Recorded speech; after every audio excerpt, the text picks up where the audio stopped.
Hey, what's going on YouTube? We have a special interview here with Taariq Noel. He has a very interesting story to tell. We're going to start from the beginning, work our way to the present, and what he's doing in the present day, which is some beautiful stuff that I peeped out on his Instagram. Go ahead and introduce yourself. Yes, I'm Taariq Noel. Um,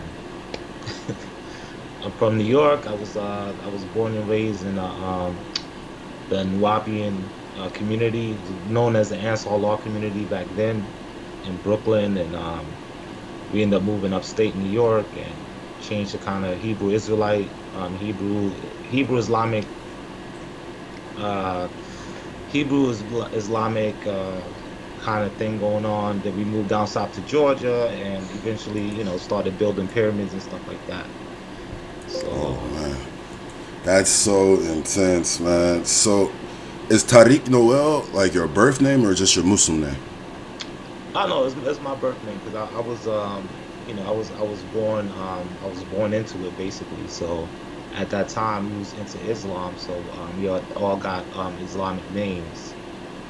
So yeah, that's my actual name. Yeah, it's Taariq Noel. Um, Tariq. yeah, yeah. Tariq is fine as well. It's like an English way of saying it, but Okay. That's hard. I like it. yeah. So, how old were you when you met Mr. Dr. York? I mean, I grew up. He was my father growing up, so Mm, you know, I mean, man. I just knew him from all my life, really. So my mom had moved in a week before. Like she moved in. When I say moved in, she moved into the actual um, let's call it the headquarters. So she moved in to the headquarters where York was at, and in like a week before I turned one.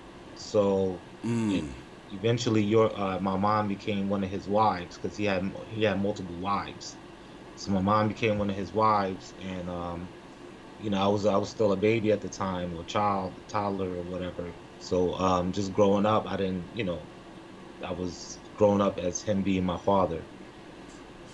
At what age did you start to realize that that wasn't indeed your father? How did you always know?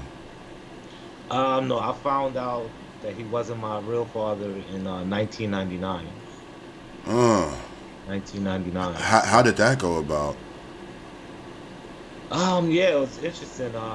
Well, they had what they call the Savior's Day on June 26th every year on York's birthday. So they would have like this festival, Uh huh. it'll be, about a week long, 4 or 5 days long festival. And everybody will come from just all over the place, and they'll camp out and stay over the whole time. And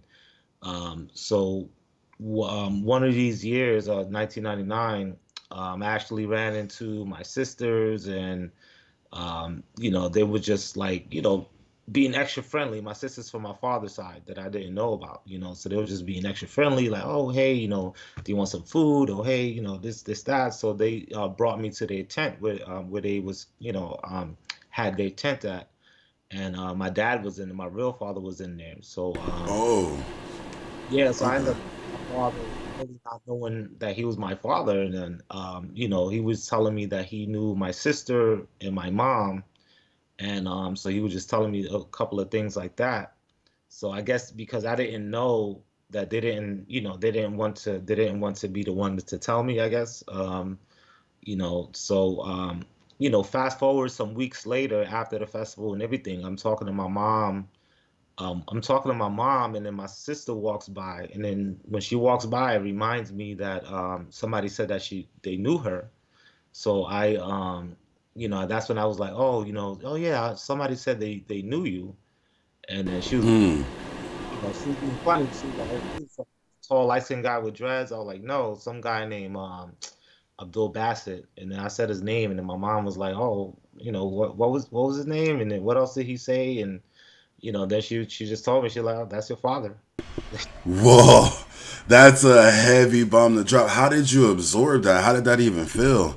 thinking prior date that Dr. York was your father because that's who you grew up with, and then you met somebody you thought was a regular passerby, and that ends up being your father. How did that feel? Yeah, well, it was a mixed feeling actually. I mean I started crying. I Yeah, started crying because it was like a joy and pain. It was a right, mix because on the one hand, because I was one of the victims that, was abused by York, and I went to right, court, all that stuff. So on the one hand, it was like the tears of joy is like, hey, this guy is not my father, that was doing this stuff to me. right. So this Uh, was happening prior with Dr. York did. We're gonna unpack a little bit of that too. The crimes that Dr. York committed against you, that was before you even found your birth father. Then, yeah, that was before, yeah. Yeah. how That's many years before, if you don't mind me asking? I mean the that started when it started for me, it was upstate New York. So I was around 7 years old. I just remember like it was happening right around my birthday, or on my birthday, like that night. And I think I turned 7 that year, and so that's when it started for me. So upstate New York, and then you So, know, so it started around 7. How exactly did it start? You said it started on your birthday, right? yeah, yeah, that's the. I remember like having a birthday party, and then I guess sometime towards the end of the night, um, one of the uh, well, she was a teenager at the time, but she brought me over there. But she was also, a victim as well. That Uh, she, so he would send people to bring you over or whatever. So she brought me over there, and to his he had a trailer, like a trailer with the hitch. You can travel, like they have some of them that drive, but this one, it didn't have the vehicle part. You would have to like tow it.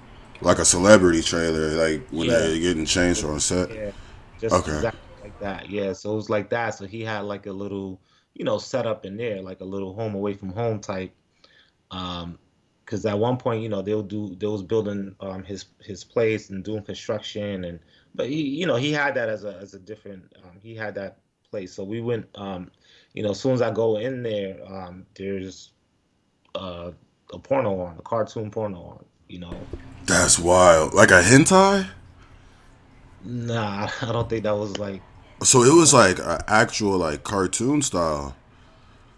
Yeah, yeah. It was from what I remember, it was like it was these guys at a bar, and the bartender walked around with drinks, and she got this push-up bra or something like that, and this like this devil character trying to like entice them to, it had a whole scene and a whole premise and all that stuff. So yeah.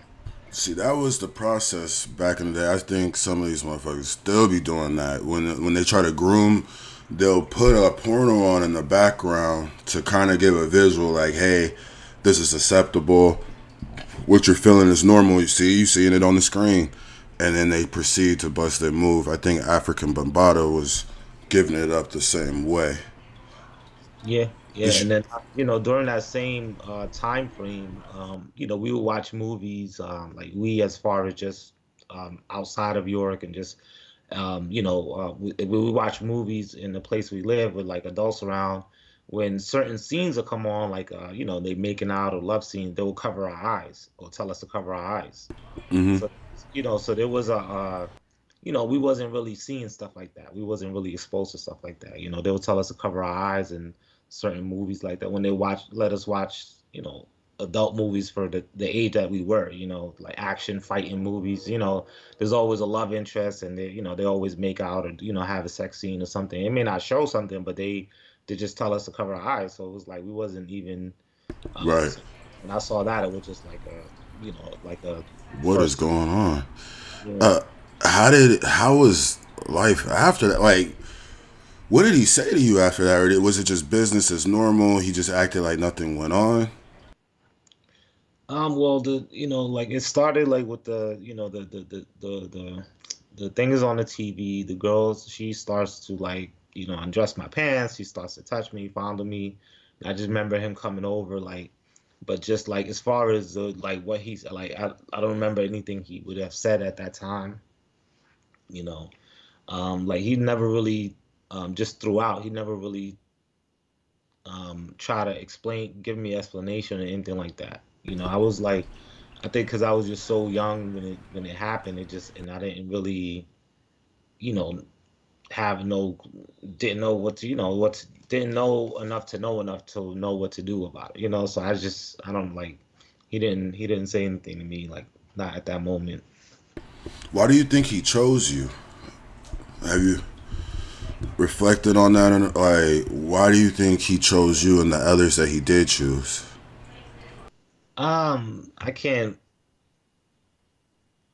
I can't really, you know, um, but I mean, what I see is that a lot of the us that went through the abuse, Mm-hmm. um, there's there's um there's a few more, there's a few of us that are, because he abused my two sisters as well, from my, so From your mother's side, I believe your mother and Dr. York had children together too, correct?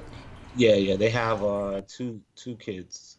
So yeah, the two kids after me. So my mom has five kids. My two older sisters and myself, we have different fathers, and my two younger sisters, their father is York. So me and my two older sisters all been abused by York. And then what I was saying is that what I've seen is that there's other families that have um, a similar scenario. So there's another family where there was multiple, their child abused by York, and even another family with multiple people abused by York. So um, Are you in contact with them by any chance? with The some other of, families, the victims. yeah, I mean, yeah, kind of. I mean, I have some of them on social media. Like, I mean, I don't like we don't talk all the time every day, but I have mostly contact with them. I mean, pretty much basic contact with them. Some of them I communicate with. I mean, we grew up together. We're friends. We grew up together, so it's just, Right. yeah, we know. Has there been any attempt at closure? Have you ever talked to York since he's been incarcerated? No, I haven't talked to him. No. Is that something you would do in the future? I don't.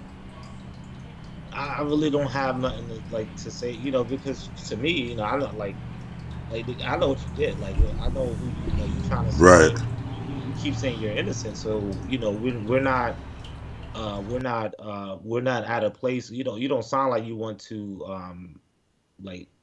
I'm not gonna get no closure out of that. If you come out and you say like, "Hey, this is, I did this. I'm sorry to everyone, all the families I hurt, all the people I've told, lied to, and this and that," then yeah, that would be a positive, for me to hear something like that. Something I'm sorry, because you can't go back and take these things back, but Right. but something like along the lines of that, but as far as, because I was a child when all that stuff was happening. So now I'm a grown man and an adult, you know what I'm saying? So, I have words now, I have something, it's not really going to be, there's not really no, I don't see any kind of dialogue that can, like, where will it go, unless it's, specifically to, apologize to the families, to the victims, something along those lines. Now, how do you feel when people come out? Because I've seen a couple of reports and people coming out saying, "Oh, hey, he wasn't convicted of those things."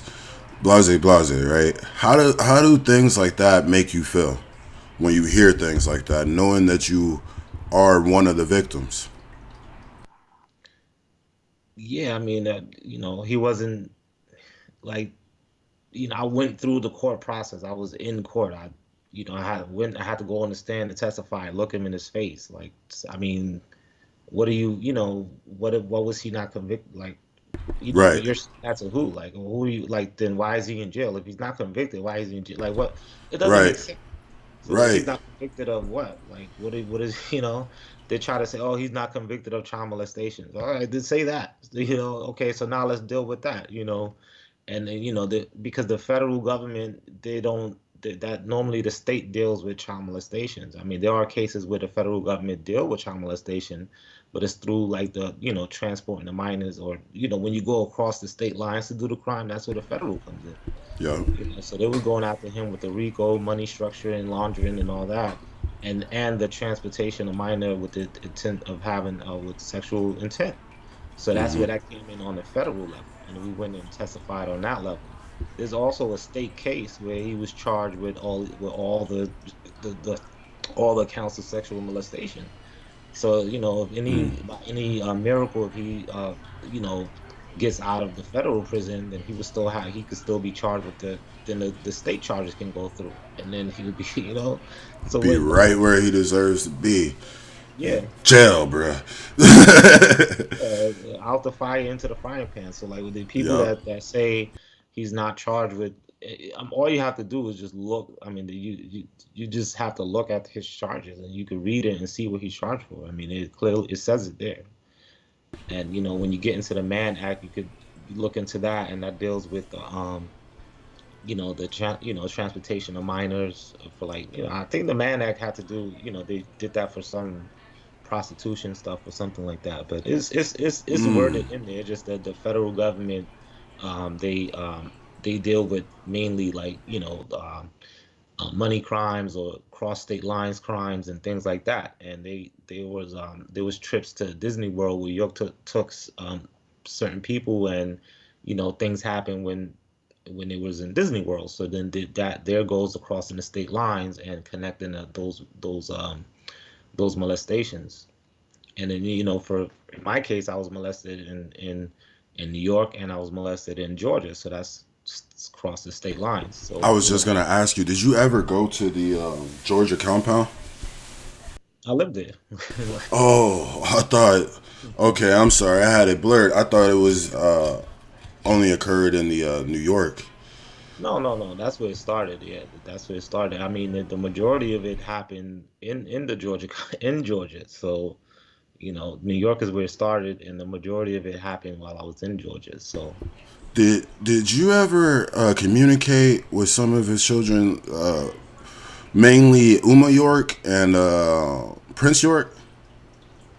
um, I mean, I know Romeo. I mean, we grew up. I mean, well, not grew up, but I remember when she came on the land.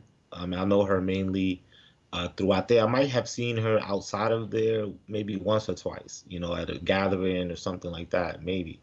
Um, but nothing noteworthy of a conversation or talking to her or something, anything like that.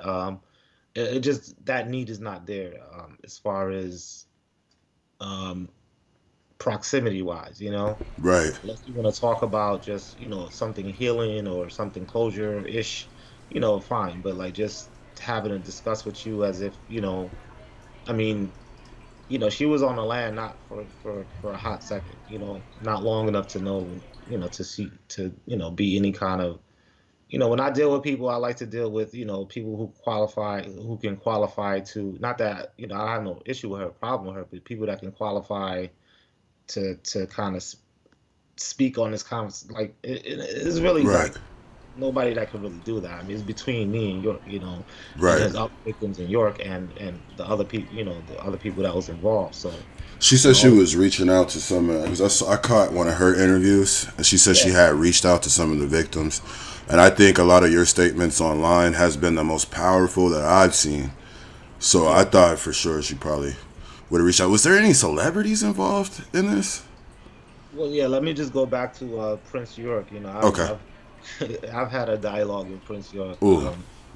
It's actually you know it was a three-way call between me, Tanetta, and Prince York. So um yeah, that didn't go too well for him. So Ooh. Hold on, do tell. Hold on. This is an exclusive. I didn't know about this. Hold on.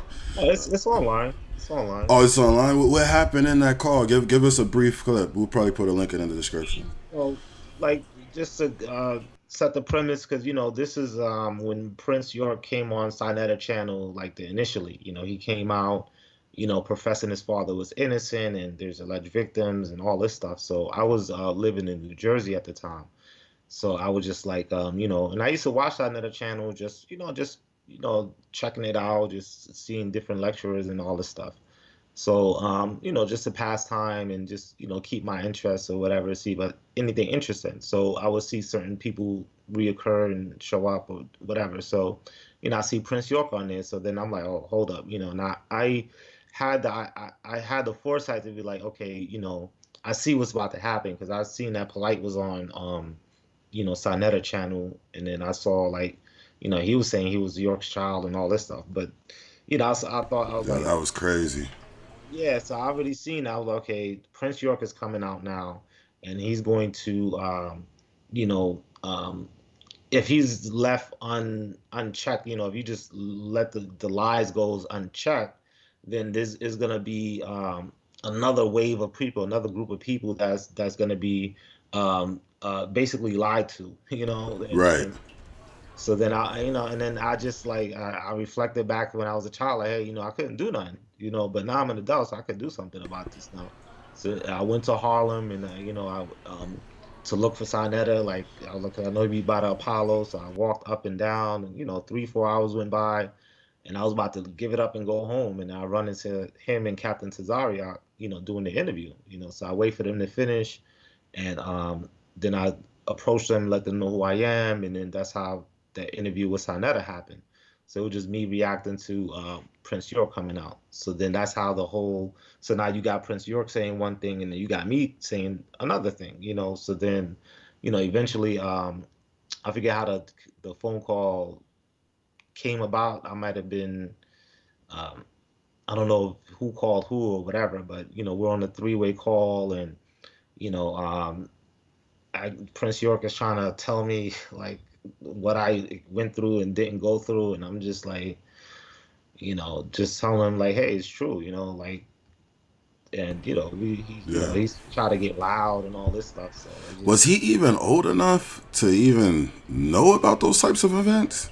nah, he was young. Like he was I remember when he was born. Like he was a young kid. Like he wasn't no he was no older than 10 years old when his father got locked away. He probably was younger, a lot younger than 10 years old when See, his father got locked up.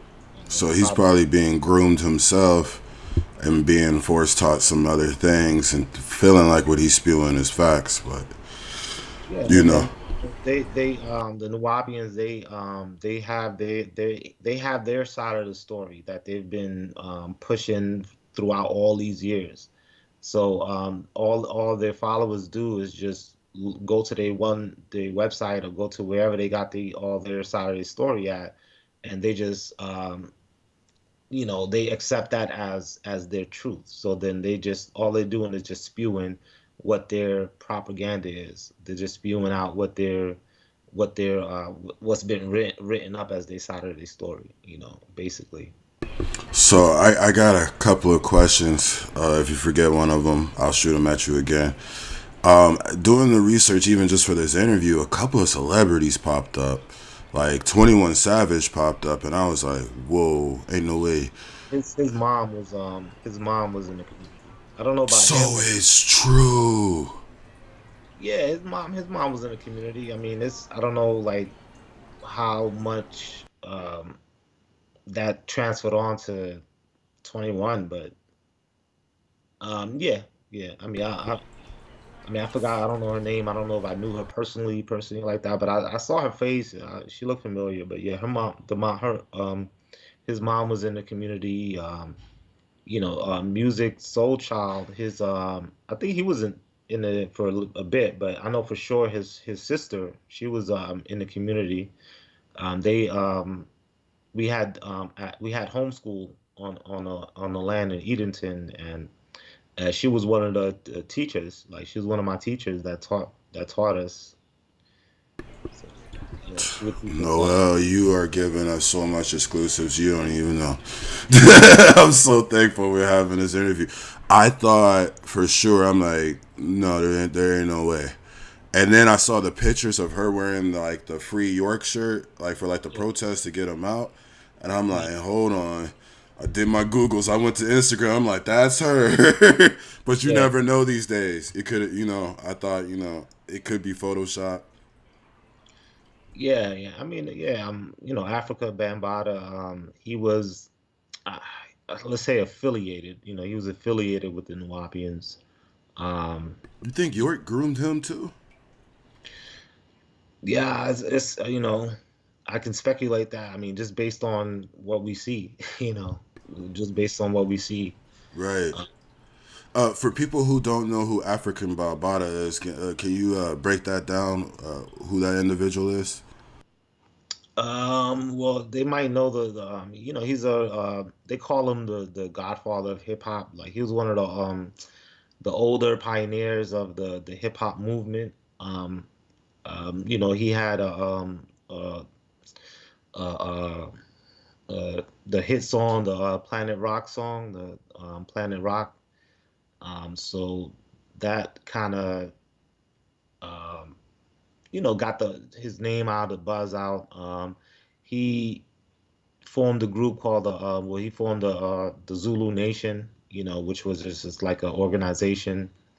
And then even furthermore, they had a thing called I think the Zulu Comedic Moors or something like that, which was more like the getting into the spirituality and things like that.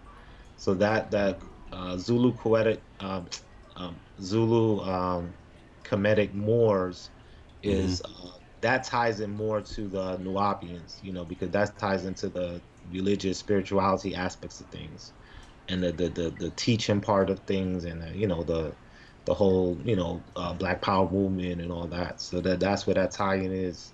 Um, it's in. I know Bambaata's done recordings at York Studio before. Like, Man. So it's in the music. Do you think? All right, I got so much questions, brother. Do yeah, you yeah. think that? Do you view the Nuwaubians as a cult? Um, Yeah, yeah. When I was born and raised in it, so to me it was just normal. It was a normal life, Yeah. Um, a lot of it is just kind of normal, just people being spiritual and all that. I think the cult part of it comes in is um, because cult just a root word is in the word culture. So like part of their culture is cult behavior because they just when you believe anything anyone says and just may not be able to research it or just blind faithfully believe it, then I mean that's a cult like behavior. Like, there's a difference between somebody believing in Jesus or something that they may not have seen him, or versus somebody that believes in like, hey, this man is from another planet and another galaxy, and so that's more of a cult like mindset. There's people that say, "Oh, I've seen him grow 7 feet tall. I've seen him walk through a wall and levitate and, call UFOs down." So those are the why I would say, it's a cult-like behavior. And then, when the people, a lot of people that moved into the community that became part of the Nuwaubians, they left their whole life behind. They left their families, their jobs, in some cases, their kids, and I mean, they Jeez. just left everything behind. So in that aspect, I mean, if you look at other cults around the world, and you see the same similarities, then if it quacks like a duck, it's a duck, and you gotta call a spade a spade. So yeah, I mean, yeah, it's a cult. There were so many other victims, and I hope to reach out to them too. But do you think because it was a cult, that's what made it so hard for the children to be able to relay exactly what was going on to their families? Or do you think they did relay it to their families, and because it was so much of a cult, the parents didn't want to hear it, and they kept it on the low? Um, I mean, I think a little bit of because it was so many people involved, so many scenarios. I would say that a little bit of some of these things happen. Just for I mean, um, if you look at the the structure of our organization at the time, it was just like um we couldn't really we were separated from the world. Like we it was a clear distinction between, it was like you could draw a line and say, hey, you can't step outside of this line. You know, Yeah. other side of this line negative, is the devil, is bad, is this, is that. So just, Mm. this is how everything was kind of, we was like supposed to live for and by each other, and support each other, so to speak. So we just really didn't have access to the outside world. We didn't have telephones. We didn't have, writing privileges to send out mail and stuff. Wow. And, yeah, for the most, I mean, I'm especially as a child, from a child perspective, just seeing, and I've never seen nobody get mail from family, or, like a lot of my family, I didn't even know I had, really, you know. But to get back to the question, I mean, uh, like, so the just setting up the premise that, everything was secluded. So like the community started in Brooklyn, or in New York, the Ansar community. In Brooklyn, I mean, it's not like you are just, have all these acres of land and secluded from the world. So, but in the block that we was on, in the street that we was on, like we in our area, we had that on lock, and Yeah. everybody in the same attire, and there was still a separation. When we walked outside, we walked in groups. You couldn't be by yourself. Like there wasn't, so you were still secluded in that environment.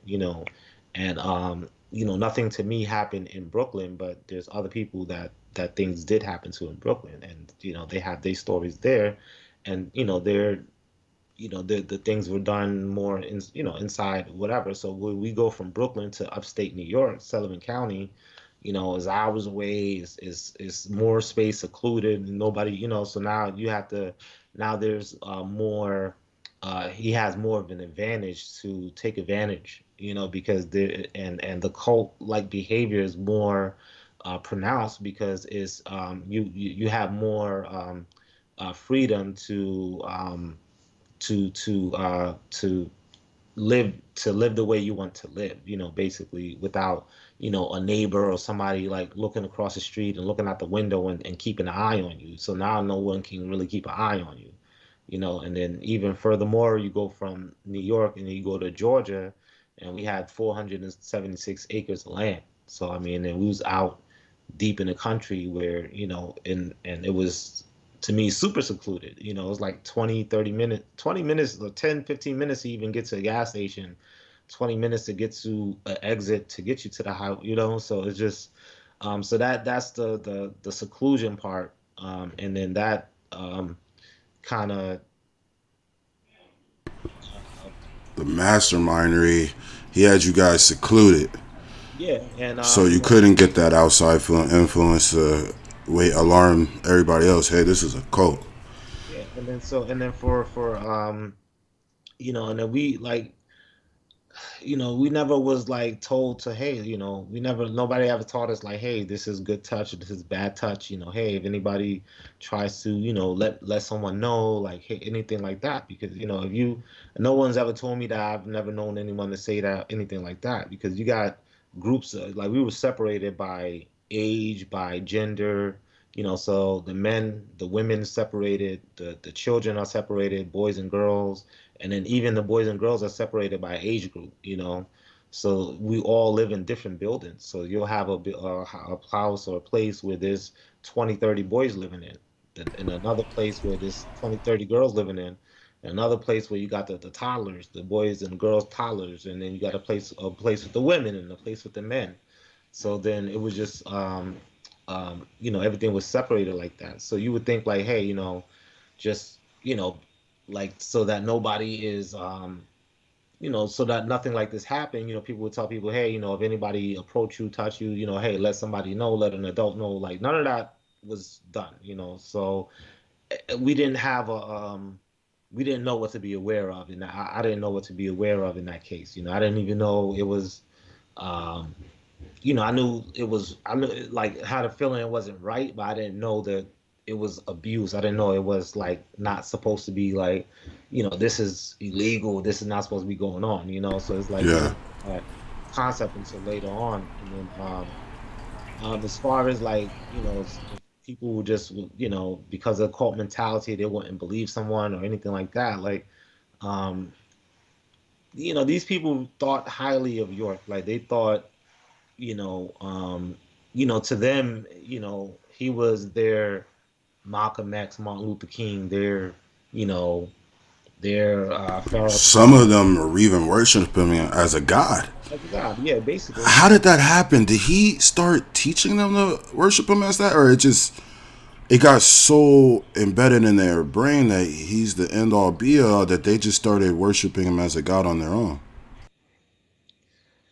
I mean, it's a whole chronological order. It's so much that happened in between time and stuff. So I mean, like when like we used to sell products and tapes, and they would tape the classes, and they would sell those tapes, and they would have audio videos and things like that. Even in some of the prefaces of the book, they'll like write, uh they'll blow him out of proportion. Oh, the man of the hour, the this, the that. Like in the beginning of the tape, they're like, oh, they'll so I just think it was just little.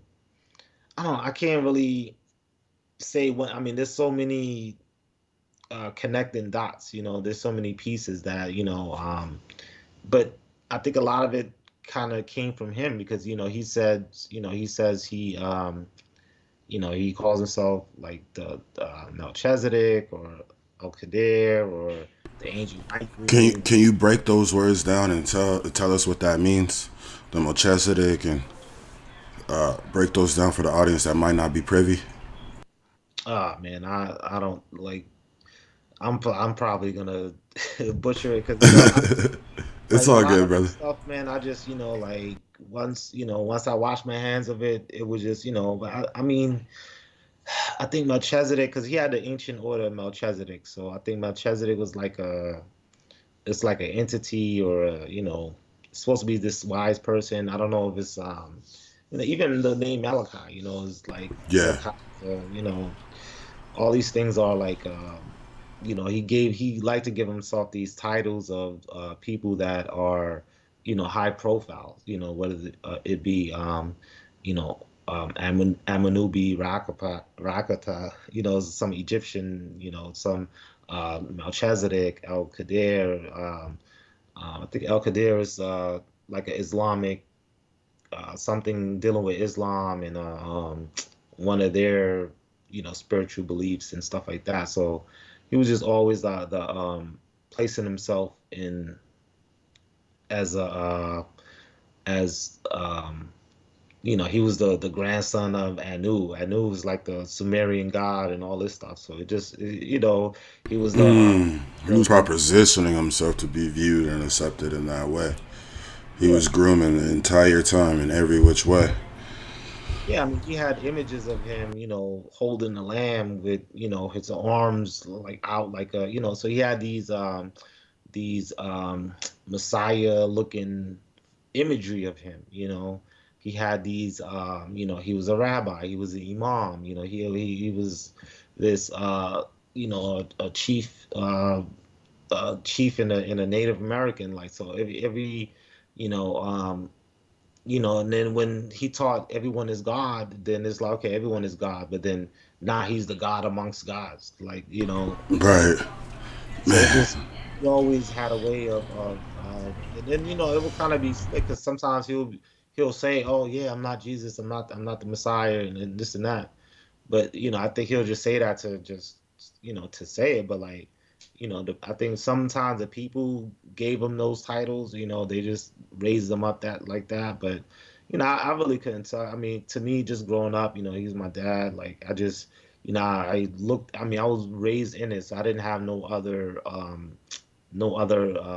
experience, and like no other inputs. So it was just, to me, it was just, this is normal. So it wasn't like, I grew up somewhere else and I came, ran across him, and then it was just like I was blown out of my mind, and it was just regular to me. It's just normal. Like so, to me, I didn't really like you know, um, I didn't really see get to. I didn't really get all that like why people saw him in a such a way or whatever. But Yeah. I mean, it's yeah. I don't want to push the answer out, but there's so many No, you you gave a know great answer.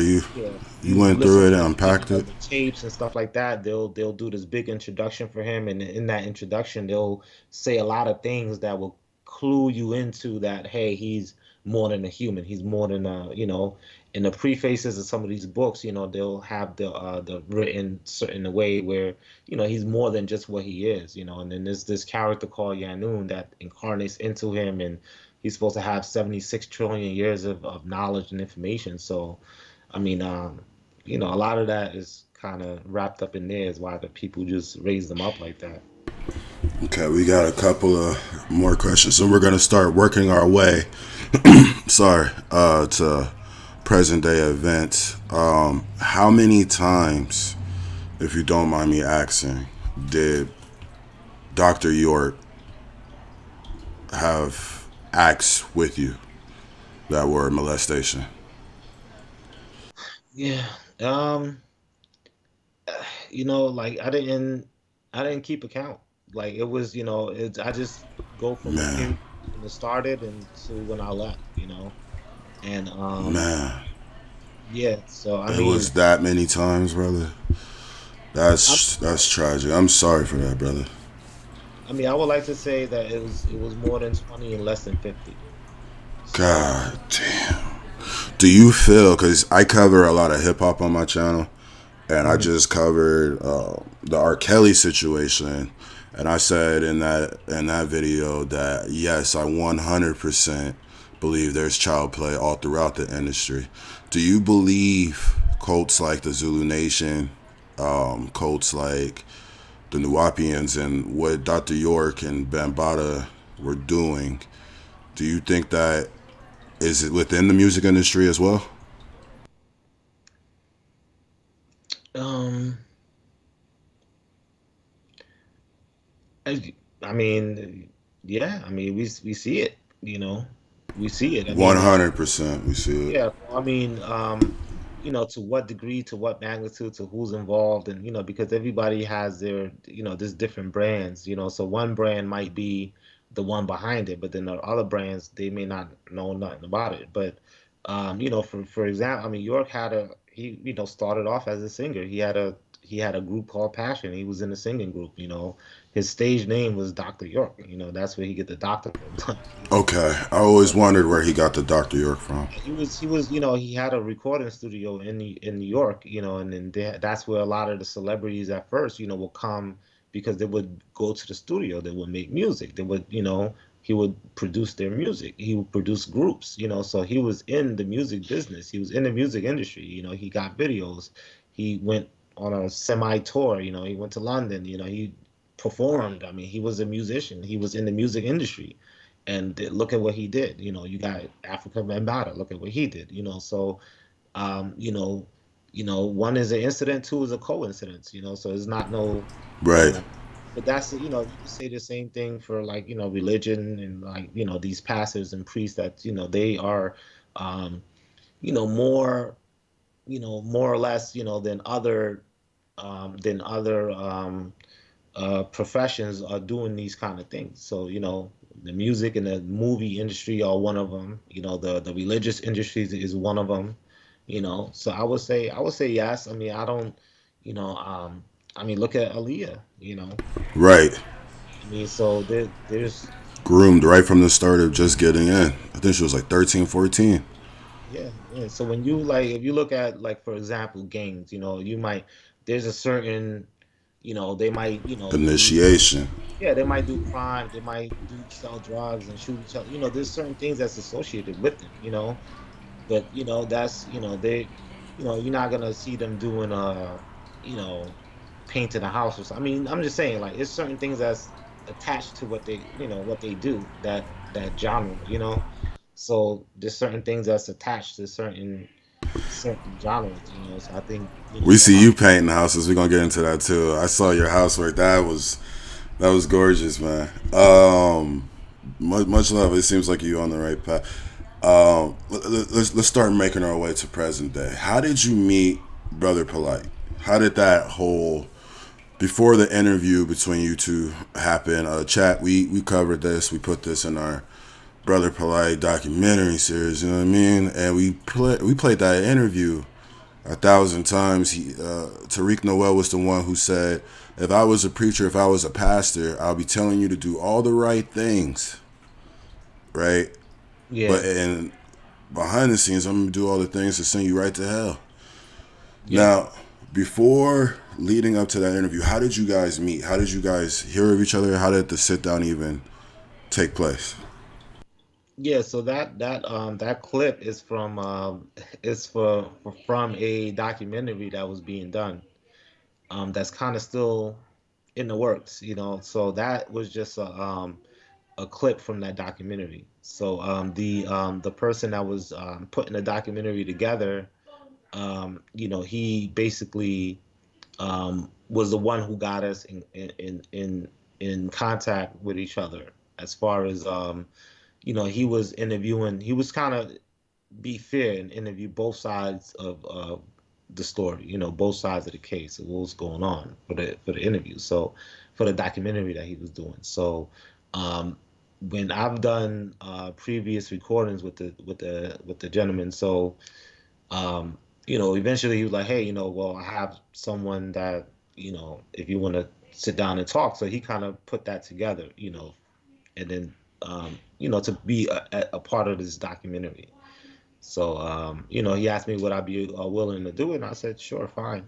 You know, at the time, I was because you know I was born and raised in this group, this you know, in this cult. So everyone I knew it was from the community, you know. So like I Yeah, didn't hate nobody, you know what I'm saying? I didn't have any ill will towards anyone. You know, I wanted to actually um you know, help these people because from my perspective growing up, like our group, our community was about telling the truth and setting the record straight. You know, if anything else, that was what we were about. You know, in my mind, you know, growing up, like we would have all these, you know, we would talk about the Christians, talk about the Muslims, talk about the Hebrews, talk about the, you know, and talk about the religions and where things are wrong and their doctrine and things like that. And then we were coming off as we are the ones who, you know, have the right information because this is why you're wrong here. And if you look at this chapter and this contradicts that and this and that. So I'm thinking like, hey, you know, I grew up with that mindset, like, hey, you know, we stand on the truth. You know what I'm saying? Like, right. so when everything went down and York's what was going on, what he was doing came to light, you know, it was just more or less me like, you know, I didn't mind talking to these Nuwaubians and these people because I've, you know, at you know, they were my people for the most part, you know.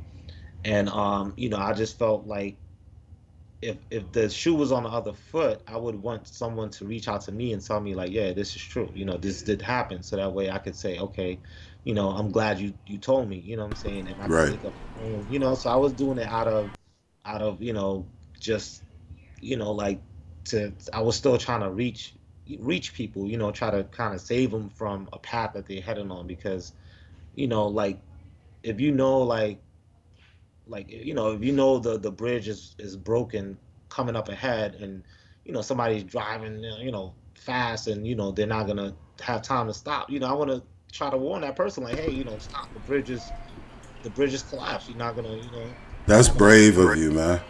That's Yeah, really brave. You don't really hear because it happens to a lot of men. A lot.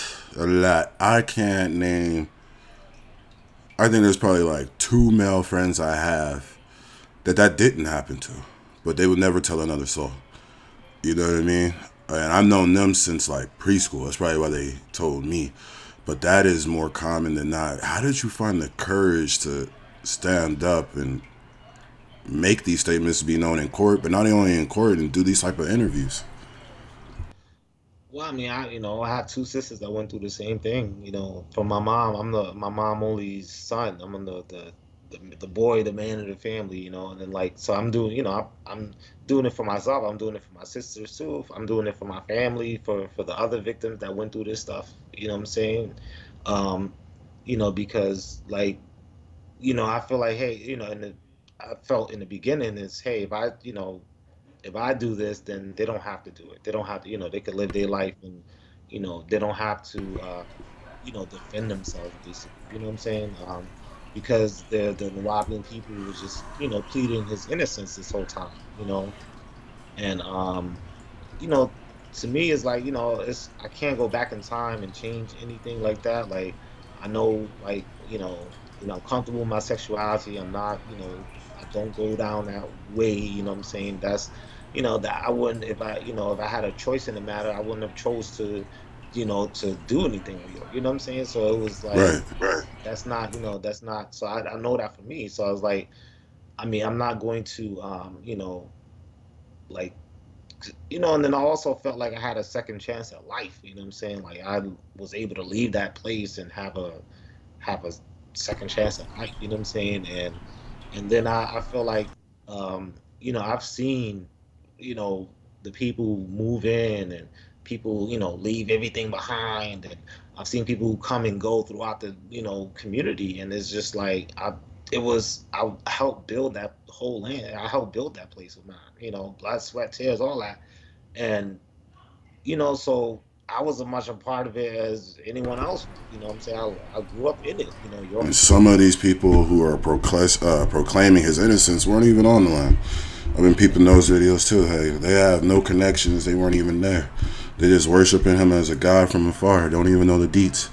Yeah. And I just feel like, I don't owe to the people, but I feel like, that I feel like the truth is more important is important to be known, because you have people that just that still, I mean, at this point it's been 20 years he's been locked up, so the people that believe he's innocent and all that, they can kick rocks. They can have that. You know what I'm saying? Facts.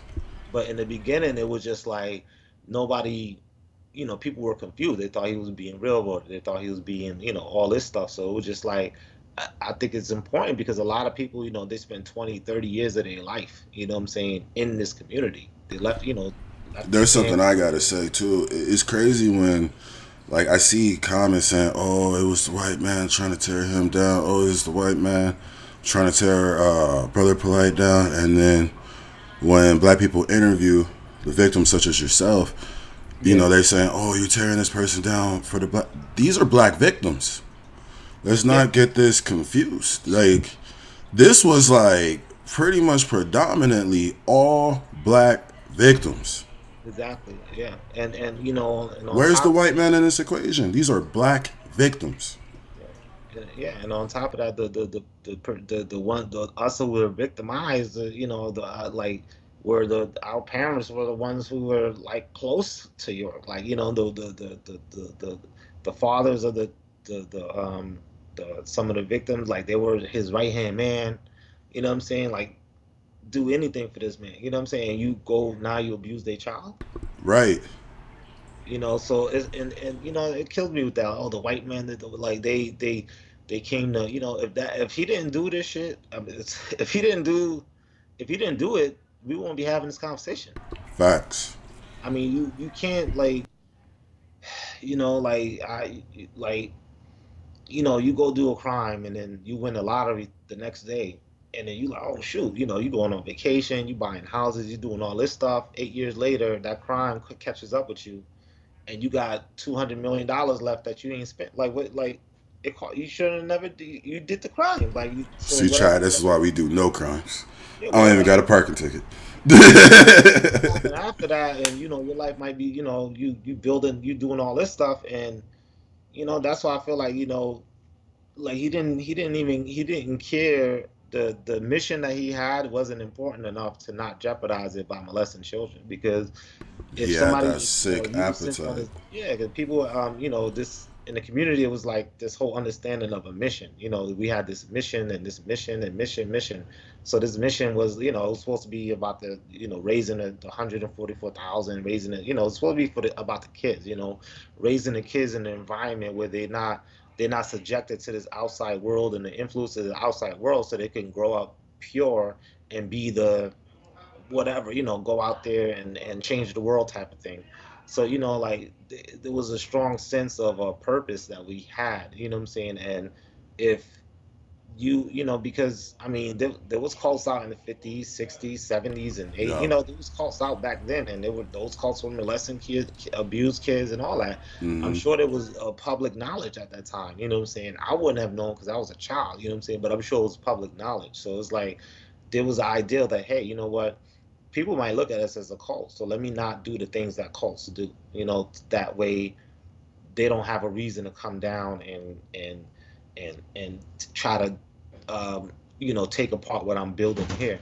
So when you give somebody you did it to yourself. So I don't, you can't feel sorry for nobody like Right. that.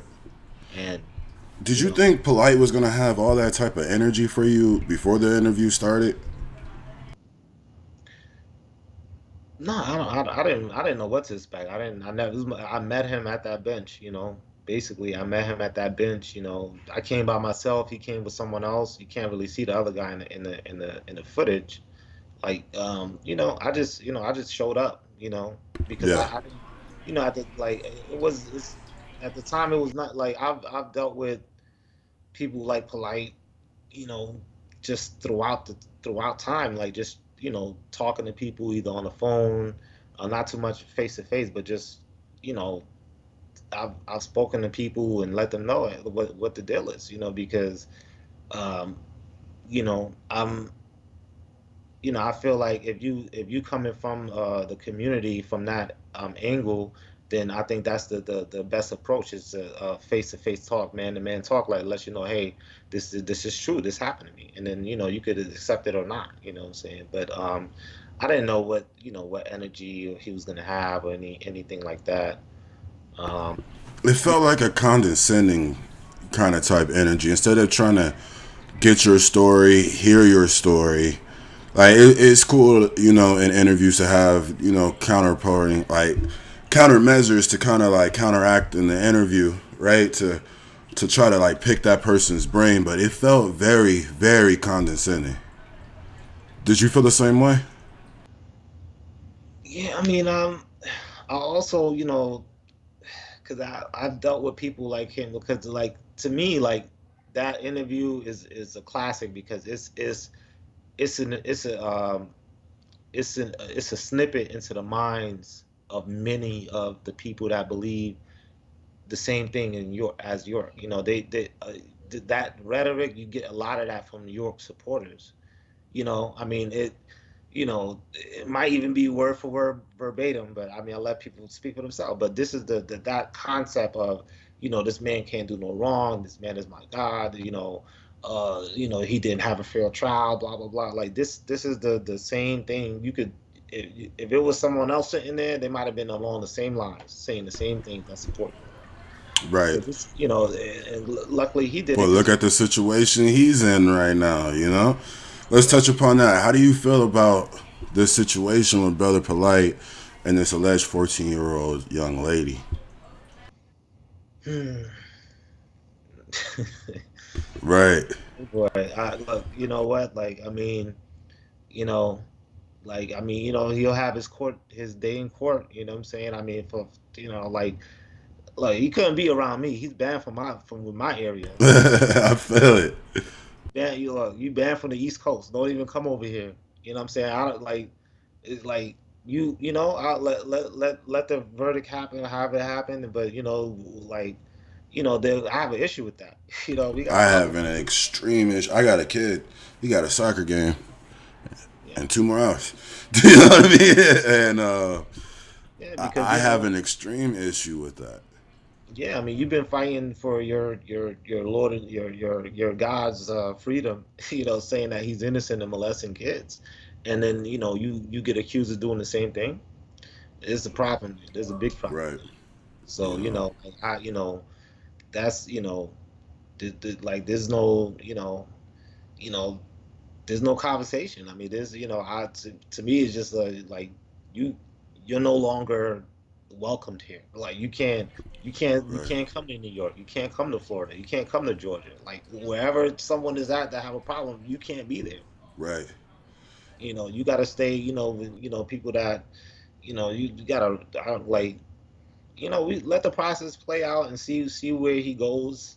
See he's gonna get his justice and be locked up. You know what I'm saying? But and then like, but that you could get found guilty and all that stuff, and that like how people are doing for York, like how he was doing for York with supporting York, and he's innocent and all this and that. So, I mean, there's a possibility that he might try like, but the difference is like when your case was going on, I mean it was it wasn't as like the social media wasn't around, it wasn't as heavy back then, Right. so information wasn't getting around quick like that, and people were able to try to but nowadays it's just at an instant, people could find out right away what's going on. So like we like everybody, I'm keeping an eye on it. I don't want to like really um expound too much on it, on his case, as far as just the details of his case. I mean, because I just like he has to I really can't. I mean, everything's been said that's about his case, so it's like I just I was really um I was surprised. I mean, surprised. I mean, not surprised. I mean, I was surprised because I just wouldn't have thought. Um, I would like to think that somebody who is, you're looking at um, a situation that you just went through with your master teacher, with your God, and then you do the same thing. And now, if that's what you're doing, then that's a whole nother problem too, because that just shows you that that was always that's probably why he was defending him so much. Because it felt like him himself was under fire. That's Yeah, I what mean, I got in that interview. And I saw it a couple years back, and I was like, hold on, man, what the fuck? There's no way. There's no yeah, way I'm yeah. I defending mean, somebody like this, that. And then the, calling them my God. And there's even reports saying that they've never, even out of Uma York's own mouth, they never even met. Brother Polight and Dr. York. no, no, they never met. The closest they might have even been in the same place is he went with I think he went with York's brother or someone to visit York in jail. But the brother was able to go in and visit him. He might have had to stay out, but he never met. He didn't even go on the land until York was arrested. He was like he wasn't even, so he could not have possibly met him. He's Right. communicated with him through letters and stuff, but meeting him, no. And then when you're in, when you're locked up in jail and trying to fight for your freedom, you're gonna, entertain anyone with letters and mails and stuff like that. So, um, if he thought like, because at one point, Polite was, heavily on York's case, trying to get him out, like researching his case and looking for, any. He was a big part of trying to get York out of jail. I think this was all like foreshadowing Yeah, and into. I'm t- I think he saw himself in York. Do you now there in your own interview? And we have a series right now called Father Like Son. Dr. York and Brother Polight. We're gonna put your interview out individually, but it's definitely gonna be in part 5. That's a fact. So we're probably gonna put this out twice, right? yeah, There's DNA evidence involved with the Brother Polight situation, allegedly. Now, from what we're getting in the reports, we're seeing that there was 5 to 6 different semen samples of his, and it was found in February, and he turned himself in late August, right? yeah. How do you feel like if you had to make a judgment call? Because even in the interview with you, he said, "What if there's scientific evidence, things that we don't dispute? Like DNA, we say true, true. In his situation, That's available. Yep. I know my stance. I do believe this is just my opinion, allegedly, because we all know, we've been spinning his block. He might be upset, and he making up terms, defamation, litigation. That's not even a thing. But we all see he's a, we all see he For sure. upset. He's trying to sue, but this is my humble opinion. This isn't facts yet. Emphasis on yet. But in my opinion, I believe he's guilty. How do you feel about this situation? Oh, I mean, I look. I mean, I was in a a victim of abuse. You know what I'm saying? So I like, I find it highly. It can happen, but I find it highly unlikely that someone is going to um, accuse someone of molesting them. I feel he's guilty as well. You know, and Facts. I mean, now you have Well, DNA. alleged facts. I said facts. Hold on, brother Polight. I know you waiting for me, so it ain't gonna happen, brother. Yeah. Alleged facts. Like we me on, you know what I mean? But Look, that's what I'm saying. I mean, I'm gonna, because the thing is, I like, I like, he'll have his day when when he goes to court. So like, that like this is like, so anything before that is just like I'm, because I wanna, I like, I feel like I don't want to say nothing until he, go through his court process because he needs to be the one, speaking up right, and for himself. He hasn't said one time he's innocent, that I know of. You know what I'm saying? And any kind of which way you cut it or look at it, like you have nothing to lose by claiming you're innocent. right. I don't, Instead, he made 3:47 going back to back with a bugger, and the only thing that people wanted to hear was two words: "I'm innocent." or I didn't do it, something to that effect, like, and like his whole, you know, personality that he got, he just like, dude, just say if you're innocent or not. Just say it, like, I feel and like all those Instagram lives was a lot more damaging than oh yeah, two words. yeah, absolutely, Brother Play, because I know you listen. You the only dislike on your documentary series. You should love it. The only two words people wanted to hear was "I'm innocent." Instead, it was a 47 minutes back to back each Instagram live talking about a whole bunch of nothing. Right? yeah, So, body language tells a lot too. If you can't look yourself in the camera, you know what I mean. That says a lot. You know what I mean. yeah. We're moving to the present chat.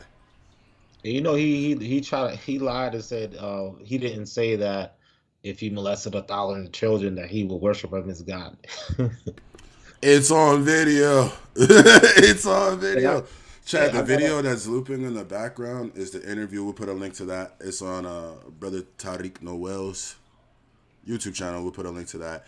It's their interview. Word for word, he said that. Word for word, Brother Polight said that. You have to put the two shorts together because I put the short where he said he didn't say it, and then I put it with the way he did say it. So, I mean, the guy's a liar. Like Yeah. that's, I just put a lie together. I just put two videos. I had him saying where he said he didn't say that, and then you have a video clearly him saying it. So just The like, crazy thing is you didn't even have control of the camera. You were the interviewee. yeah, So it's all facts, man. This is what we deal with. Facts.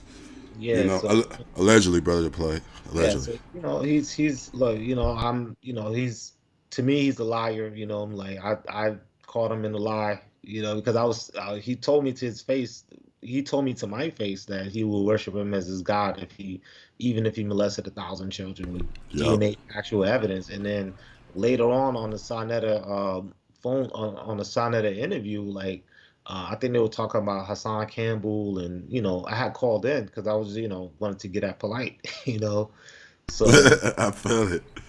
And yeah, much so love to Hassan Campbell too, man. I like what he's doing with his channel too. yeah, yeah. Shout out to him for sure. And because there was like mad I was supporting him. I'm like, yo, keep doing what you're doing, like, because they were trying to they were trying to get at him about the statement he made with something else. So like, because they were making fun of him being abused. So he was like, well, hey, what if I went into your child? You know, how would you feel about that? Basically, Yeah. try to twist his words around. So they were like having people call in to see how what their stance was, and so I called in, and then they getting all excited because they're like, oh yeah, look, he's a victim. He's not gonna be. And I was like, nah, because I knew exactly where he was coming from. I knew exactly what he was saying. So I was like, because I wanted to dress polite. So when I got off the phone, he was like, oh yeah, I never said I would. That sound crazy. I never said that.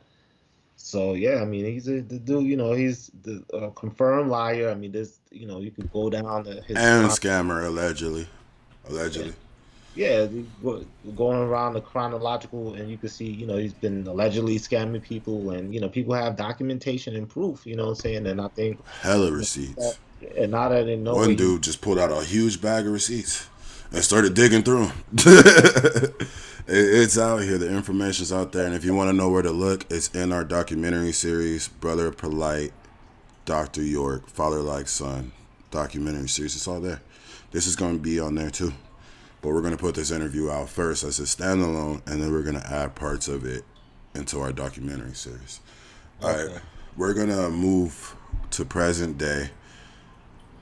Who is Taariq Noel right now? Let me pull up his Instagram so we can show you the beautiful things he has been working on. Let's see if it's on the screen. There we go. So, are you in construction right now, brother? yeah, I'm right now I'm with the I'm an apprentice, so I'm like in a school, basically Atlanta Technical College. So like they have a program with the housing authority where I live, and they have an apprenticeship program through that college. So I'm with the housing authority in the apprenticeship program. So it's like a two and a half year program. So I do different fields there. So you have like about 6 months of work in each field. So we do cabinetry, construction, landscaping and irrigation, electrical, and painting.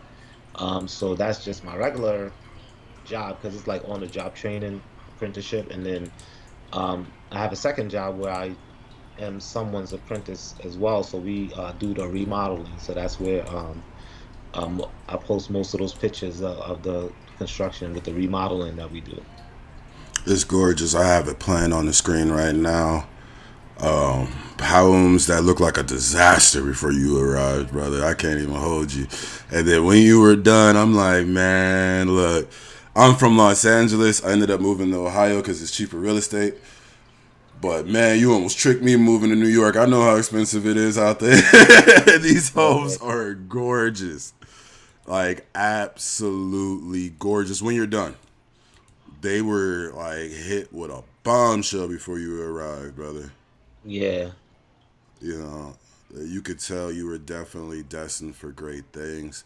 It's beautiful to see that you're still able to create beautiful masterpieces like this, even after the fact. That shows, like, victims. Life goes on. You know, it's tragic what happened, but you were able. Oh man, this is gorgeous.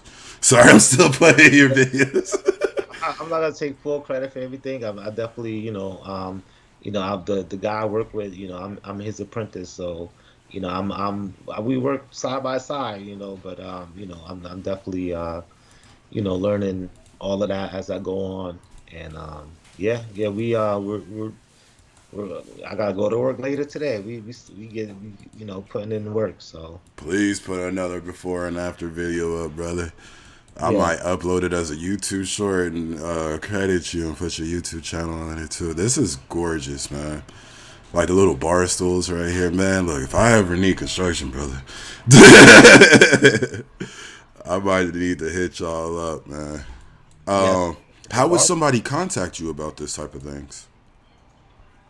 That's a good question. Well, right now I'm still with the guy work. I'm still his apprentice, so I'll go through. I mean, you can message me on Instagram or anything like any How do way. they find you on Instagram? Um, Well, you can put in my name, Tariq Noel, or my Instagram is TQ double underscore.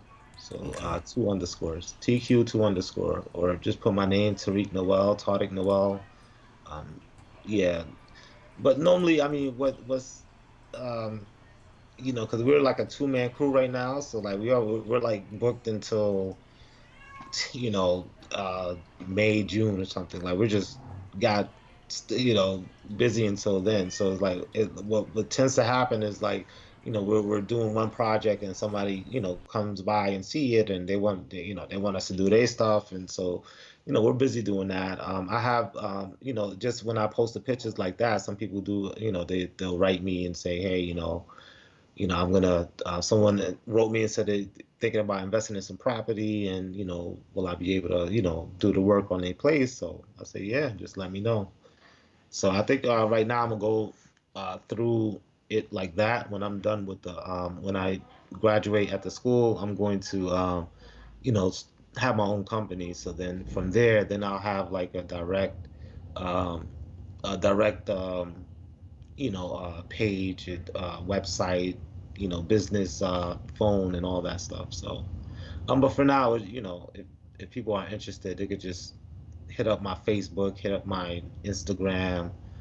Um, yeah, they're all my name, Taariq Noel. So, Our next interview, because I definitely need another interview with you for sure. It has to start off with this. Like, this is gorgeous work. When you get your business contact and number like that, chat, you can see on the screen it says TQ underscore underscore. You can see it right there. Beautiful master work. We will definitely provide you guys with the update of that. I saw you stunting in the mirror right now. I want to hear it before and afters. oh yeah, We'll definitely have all your contact information for that as well as you get that updated. You can see the paint on your hand as you open the door. Y'all putting in work. yeah, You love to see it, man. Thank you yeah, so much, Brother Noel. You're a great interviewee. You could tell it's straight from the core, straight from the soul. I appreciate you being brave enough to share your story, what you've been through, and where you are now, and where you are right now is creating masterpieces and giving people their forever home. You know, yeah. so much appreciated, brother. Any final thoughts that somebody who went through what you went through wants to have something that you're experiencing right now, and it seems like you're in your creative bag. You know what I mean? And what would you say to somebody who went through that and believes like it's all over, like my life is done, like this person stole my innocence, they ruined my outlook of life. Who can I trust? Who would you? How would you console them? What would you say? Yeah, I mean, that's a good question. Just, I mean, there's some things that's in your control and some things that's out of your control. So, I mean, if you can do the things that's within your control and focus on those and say, okay, well, I'm gonna choose to like do this or do that, or let me draw, let me paint, like do things that make you happy. So I think focus on the things that you can control, that and try to make those things better, and the things that you can't control, just try to cope and deal with that in the best way that's best for you. At one point, um, I did counseling when I left the community. I did counseling for a while, then I ended up moving for like I did counseling for a year and some change, and I ended up moving. So then I didn't revisit the counseling, and then years later, when I moved to another location, um, my sister, my older sister, she was doing the counseling, and she was telling me about it, that I should go back and do it. And in my mind, I was just thinking like, hey, I'm fine. I don't need to do counseling or nothing like that. But I ended up going to do it anyways, just to, and I'm glad I did. It was because sometimes I feel like you need a Right. space. You need a space to where you can talk about these kind of things. You need a space where you can talk about these kind of things. And some of the interviews I've done before, it was some of that was therapeutic as far as a space to talk about some of these things. Because when you keep it in, it's inside of you. When you release it, I mean, it's at least it's you let some of that out. You know what I'm saying? It's not gonna Right. change overnight, but you just let some of that out. And then when you have a space, I say counselor because it's like they're trained to this is specific, it's like, and so they'll know, they'll have a better idea of the direction to go with the questionings, and kind of they have different exercises and different things that they can introduce, and I think that helps out a lot, and then from there you can start to because based on some of the questions they ask and some of the conversations, other things come up that you thought about, and then you see, oh, well, this affect, I never thought it'd affect me like this and that, and then by the time you realize it, you're like, oh, you're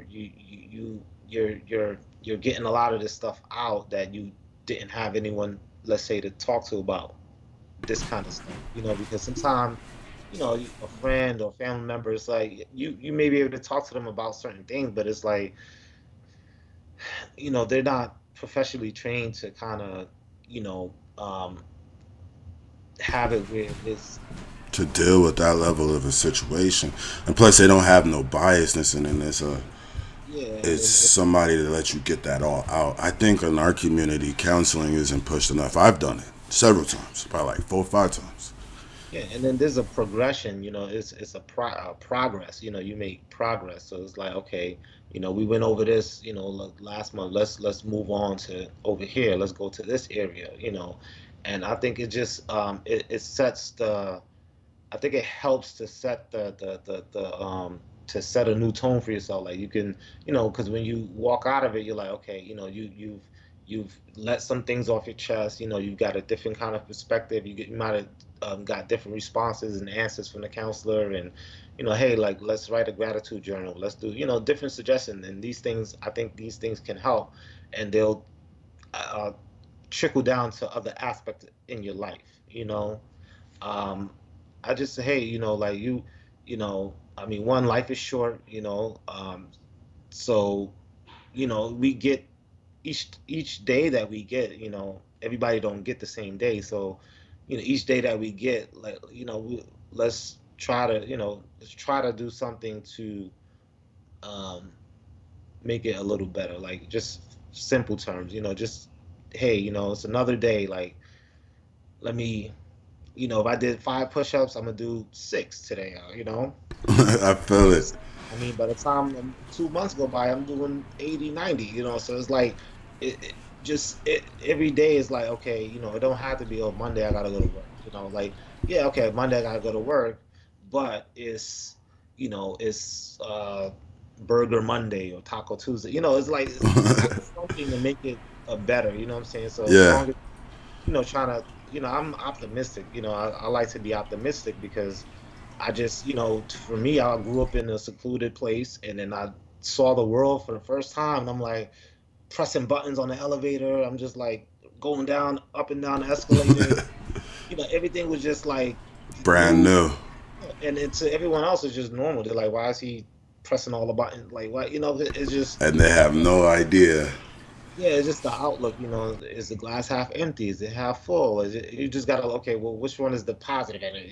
It's half full, because if it's half empty, it's almost gone. If it's half full, then it's just like, I try to be optimistic about stuff, and realistic too, because, you can't just be, it's a tornado coming. Oh, well, maybe it might go left. Like, nah, I'm gonna get out the way, but Right. you just try to look for certain positive things, because I mean the negative stuff is always going to be there. There's always going to be a negative comment or this or that, or this person's lying, or oh, this person changed their story and all this stuff, like. But if you look for the positive and optimistic, I mean, to me, those are the things that you can control. You can control where your attention is going to go, where your energy is going to go, and you can control it. Hey, let me talk to a counselor, because it's I would like drink a beer, smoke, like you do things to kind of escape from what's bothering you, what's stressing you. Sometimes we gotta just kind of face it head on. Like I used to have a, I went to high school when I left that community. Went to school for the first time. We were doing homeschool there. And, I used to be nervous to get in front of the class and do a presentation or something like that when they call my name. And, then they call my name and then I would go up there and I'm just like, oh boy. But I'm like, you know what? I'm gonna make sure the people in the back can hear me. And I was just like, just projecting my voice and just went up there. And then by the time it was said and done, I'm like, oh, it wasn't that bad, you know. So, Yeah. so sometimes you gotta put yourself in a. We're used to being in our comfort zone, and we But have to. sometimes that vulnerability is the road to success. Yeah, I think that was a beautifully eloquent closing thoughts. I think counseling is not talked about enough in our community, and it could lead to beautiful results as you're seeing with his construction work. Brother, thank you so much. You touched upon so much, gave us so much new exclusives. I absolutely love this interview. We got to do a part two. man, thank you. Yeah, man, definitely. No problem, man. All right. All right, then, YouTube. But as always, make sure that you like, comment, subscribe. Bang that notification bell in the description box below. You can find a link to my Discord. All right? And follow me on all my other socials. We're getting busy over there, too. Go.